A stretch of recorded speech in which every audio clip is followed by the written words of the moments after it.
Hello students, congratulations on taking the first step. I'll leave you my biography for you to read at your own time. The title of my address is A Whole New Mind. The person pictured in the slide is the preeminent scientist Albert Einstein, who was nominated Time magazine's Person of the Century. Now what comes to mind when we consider someone very smart? Perhaps he or she is very serious, doesn't smile, nor behave like a child. Why then is Einstein riding a bicycle like a child with a happy grin? What's going on in his mind? What is the mind?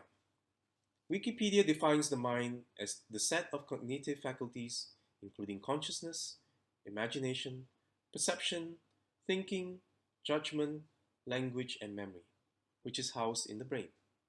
The size of our fists, the brain receives signals from the body's sensory organs and outputs information to the muscles. The human brain, which is located in the head, is the command center of our actions and feelings. The brain is divided into two halves, or hemispheres, the right and left. The right brain controls all the muscles on the left-hand side of the body, and the left brain controls the right side. One hemisphere may be slightly dominant, as with right or left-handedness.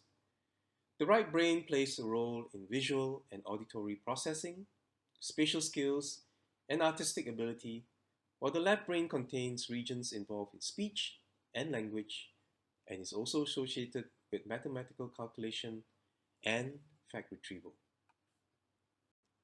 The function of the human brain led me to read several books related to the subject.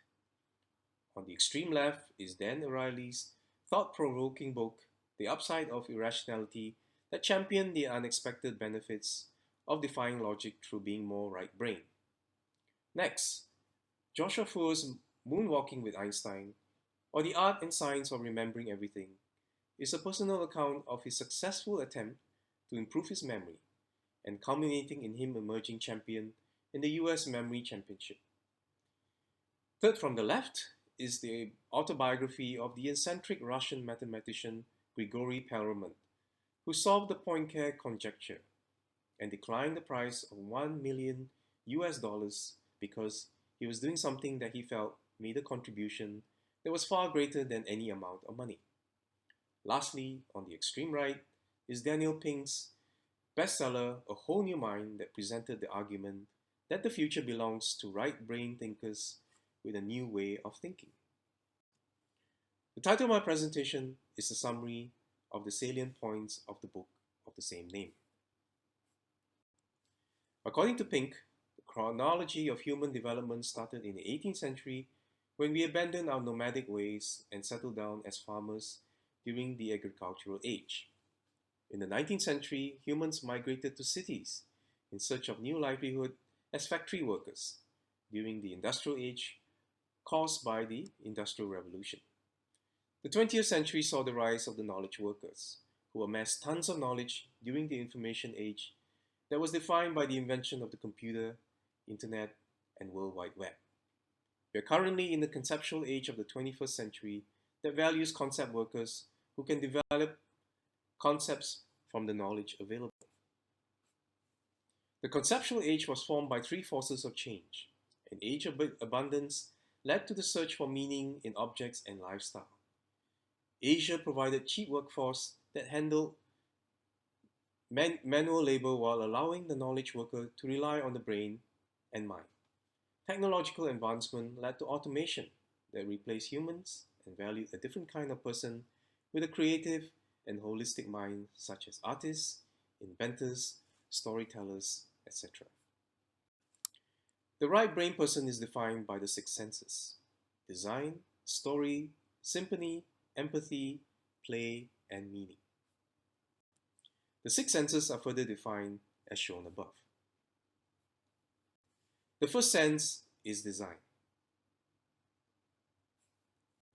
An example of design is Apple, that is at the forefront of producing some of the most iconic and desirable products in the world.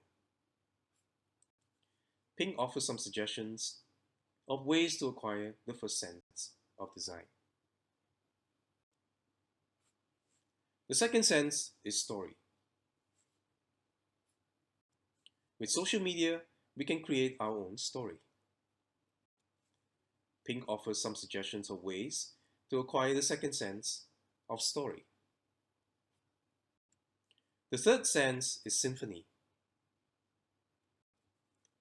A mosaic creates a recognizable image due to symphony. The image shown above is Audrey Hepburn in the movie Breakfast at Tiffany's. Pink offers suggestions of ways to acquire the third sense of symphony. The fourth sense is play. Work can be fun and incorporate an element of play. Again, Pink offers some suggestions of ways to acquire the fourth sense of play. The fifth sense is empathy. Empathy is the action of understanding and being sensitive to others' thoughts and feelings. So guys, don't take your first dates to a gore fest if you want to impress her. Pink again offers suggestions of ways to acquire the fifth sense of empathy. The last and sixth sense is meaning. Having a purpose creates meaning for our actions. An image of an early map of the world provided travelers with a path and a roadmap of where to go. Pink offers again suggestions of ways to acquire the sixth sense of meaning. The future, therefore, is going to be ruled by right-brainers, and that looks simply spectacular. So in summary, to conclude, we should pay heed to the saying by Albert Einstein that you cannot solve a problem with the same mind that created it. Perhaps it's time we adopt a whole new mind to excel in our studies, work, and play. All the best to you as you embark on your wonderful journey of discovery and achievements in the School of Architecture, Building, and Design. Thank you.